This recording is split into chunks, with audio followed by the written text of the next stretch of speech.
Arranca agora esta viagem que fazemos todos os dias pela atualidade. A Raquel Abcacis e as do IT França ligam a ignição do olhar crítico para, com recurso às cores do semáforo, analisarem e avaliarem temas e protagonistas. E hoje, Judite, começamos por ti, porque estás preocupada com o anúncio feito pela Caixa Geral de Depósitos de que vai reduzir serviços no interior do país e também nas ilhas. Que conclusão é que tiras disto? Eu tiro a conclusão de que a Caixa Geral de Depósitos esquece para quem é que trabalha. Trabalha para nós. A Caixa Geral de Depósitos é do Estado e, portanto, não pode comportar-se como se fosse banca comercial. Para que as pessoas percebam o que é que está em causa, a Caixa está a transformar dezenas de agências que ofereciam todos os serviços, nomeadamente a possibilidade de levantar e depositar dinheiro aos balcões, em espaços mais pequenos, de menor oferta bancária. Chamam-se Noma Smart, que é assim, um nome apelativo, ou talvez não. Não. A designação dada pela Caixa a estes espaços que deixam de ter uma espécie de aquilo que podemos chamar a tesouraria presencial e tem apenas máquinas automáticas, que aparentemente são muito espetaculares, sim. Podes levantar e depositar notas e moedas. Claro que se tiveres cartão de débito, se não tiveres cartão não podes fazer nada, sim, cartão multibanco. A estratégia não está a ser bem recebida por alguns autarcas, como é evidente, que consideram que a Caixa tem responsabilidades para com o país, e eu acho que este é o ponto. Tem ou não a Caixa, enquanto banco público, responsabilidades sociais para com o país, que a banca comercial obviamente não tem, e a resposta é simples, tem, claro, obviamente que tem, e tem responsabilidade, por exemplo, para com as pessoas de mais idade, que não se dão com estas máquinas XPTO, que podem ser ótimas para as gerações mais novas, mas são bichos de sete cabeças para os mais velhos. E pior, são velhos isolados no interior do país que todos os dias perdem serviços. Portanto, a Caixa Geral de Depósitos vai, os CTT já foram, e nós estamos a falar de mais de 40 agências transformadas nestas Noma Smart, mas a ideia é chegar a 100 balcões espalhados pelo país. E são em zonas onde se concentram precisamente pessoas que têm dificuldade de acesso aos meios tecnológicos, com dificuldades de leitura, algumas analfabetas, com dificuldades de mobilidade. Por exemplo, pessoas analfabetas, e isto o público chama a atenção e é muito curioso, pessoas analfabetas, segundo o regulamento da própria Caixa, não podem ter cartão de débito. Como é que vai ser? As pessoas têm dinheiro na Caixa e que não sabem ler nem escrever. Não podem levantar dinheiro? Têm que fazer quilómetros para levantar dinheiro? Portanto, há muitas sedes de conselho que vão perder os serviços completos do banco, e isto também afeta empresas, sobretudo PMEs, obviamente, os próprios municípios e juntas de freguesia, administrações regionais de saúde e de educação, que dependem da tesouraria aberta para o seu fluxo normal de tesouraria interna. E depois, não há tesouraria, mas há 1 ou 2 funcionários que vão trabalhar aqui e que asseguram o serviço comercial. Portanto, há venda de produtos. Não se preocupem, que vender produtos há. E depois, estes funcionários têm que assegurar a manutenção das caixas, obrigam uma interrupção diária dos equipamentos pelo menos durante 40 minutos. A intervenção devia ser assegurada por 2 funcionários. Há mini agências que vão ter apenas 1 funcionário, portanto que não pode ficar doente, nem ir de férias. E, portanto, para as localidades afetadas, a alternativa é percorrer dezenas de quilómetros para ter acesso ao serviço e, portanto, prevê-se que essas que continuam a funcionar com todas as valências vão ficar sobrecarregadas, como é evidente. E depois há já uns balcões que só funcionam, por exemplo, durante a manhã ou às segundas, quartas e sextas. Isto não é um serviço público de mínima qualidade, que seja apoio à economia nacional, que seja apoio aos cidadãos. Quer dizer, a Caixa tem 100% de capitais públicos. Eu sei que está a dar dividendos ao Estado, portanto tem-se comportado em muito como uma banca comercial, mas o lucro pelo lucro não pode mover a Caixa. A Caixa não pode dar prejuízo, é evidente. Acho que com o Paulo Macedo a Caixa nunca daria prejuízo, isso é uma garantia.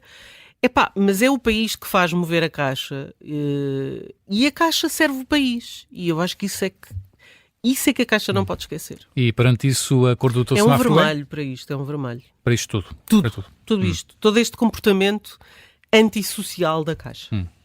A Raquel Abcacis traz a este semáforo as ondas de choque do caso da morte de um homem na Cofa da Moura, alvejado por um agente da PSP. Há lições a tirar, Raquel?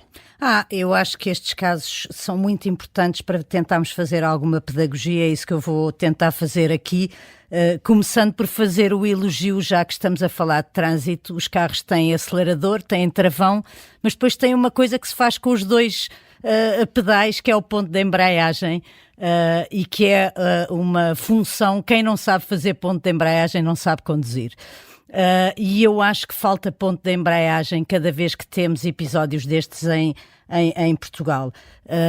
Nos últimos anos tem-se acentuado em Portugal duas narrativas paralelas, nenhuma delas correspondente à realidade. Uma é que Portugal é um país seguro, não há nenhum problema com a segurança, e quem fala disso está a fazer o jogo do Chega. O jogo do Chega.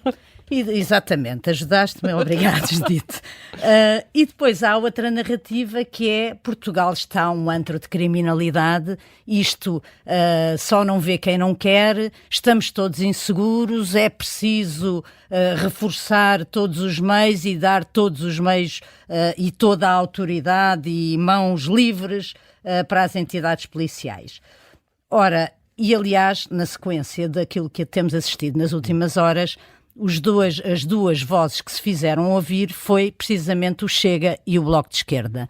E eu acho que nós temos que ter muito cuidado, porque as coisas começam assim e depois acabam mal, como já temos visto noutros países, e cada vez temos menos razões para achar que essas coisas não chegam cá. Nós estamos a ficar dominados por estas duas narrativas que não representam a maior parte do país, que não falam a verdade aos portugueses, porque não contam uma história que tenha nenhuma adesão à realidade que as pessoas vivem todos os dias. E, portanto, Portugal é um país seguro QB, mas é verdade que há zonas de insegurança, que há problemas, às vezes até crescentes ou pelo menos mais acentuados em alguns bairros, em algumas localidades, e não podemos tapar os olhos a isso. E, por outro lado, o facto de haver aquilo que houve, eu estava aqui à espera de entrarmos e estava a ver os subtítulos na televisão e estava a ouvir o balanço de ontem. E o balanço de ontem e de hoje, das manifestações, foi que ontem à noite, dizia a televisão com o senhor a falar, pelo menos um morador no bairro ficou ferido. Ora, o morador do bairro ficou ferido, estava com um braço ao peito a falar à televisão. Para toda a encenação que vimos ontem à noite e os incidentes que aconteceram, que são de facto preocupantes, não estamos habituados a ver isso, mas quer dizer, eu pergunto-me, isto é uma polícia violentíssima, são desacatos que devem pôr toda a gente com os alarmes, ou a ministra a ser chamada de urgência ao Parlamento para dar explicações sobre... Não me parece. Há um aproveitamento político em torno do caso. Exatamente, há um aproveitamento político em torno do caso. Até porque o Chega contesta o facto do agente da PSP ter sido constituído arguido como se essa fosse uma decisão política, não é? Como se essa fosse uma decisão judicial. Política e como se essa não fosse uma decisão normal, por mais razão que a polícia tenha tido. É óbvio que se tem que abrir uma investigação, mas é óbvio, e isso é que eu acho que é importante, que aquilo que nós vimos, nós neste momento temos muitos meios de comunicação social, muitas redes sociais a replicarem, a cortarem, a retalharem partes da realidade para darem a entender uma leitura que convém sobre a realidade, e eu acho que é muito importante, voltando ao início, fazer pedagogia e dizer que aquele país onde nós todos andamos é mesmo aquele que existe e não o país que está refém ou capturado pelos extremos, pela extrema-direita e pela extrema-esquerda, que de tanto se repetir e de tanto aproveitar momentos como estes, acabam por levar as pessoas a acreditarem que a realidade não é aquela que elas conhecem. Portugal tem problemas de segurança? Tem. As novas realidades trazem novos problemas de segurança? Trazem. Mas Portugal... e portanto acho que devemos estar atentos a isso, acho que é importante que haja de facto mais visibilidade das forças de segurança na rua, como sempre houve, e isso dá uma sensação de segurança às pessoas. Acho que deve haver uma preocupação de não criar guetos. Estes bairros mais problemáticos, normalmente nos arredores dos centros urbanos da cidade, têm algo de responsabilidade das autoridades públicas no sentido em que não se pensaram, o urbanismo não foi pensado para uma maior integração destas comunidades, e tudo isso devem ser temas a que devemos estar atentos e que devemos tentar, na medida do possível, não repetir os erros. Agora que estamos com uma crise na habitação e que estão prometidas muitas casas a construir, é bom que se pense que não é só fazer casas, é importante perceber como é que as casas são feitas e quem é que vai morar nessas casas, e há bons exemplos no mundo inteiro que podem ser replicados. Mas, por outro lado, no reverso da medalha, Portugal continua a ser um país onde eu saio tranquilamente à noite sozinha, onde eu tenho 2 filhos adolescentes na idade de fazerem a sua vida, não os impeço de fazer, há riscos, sempre houve.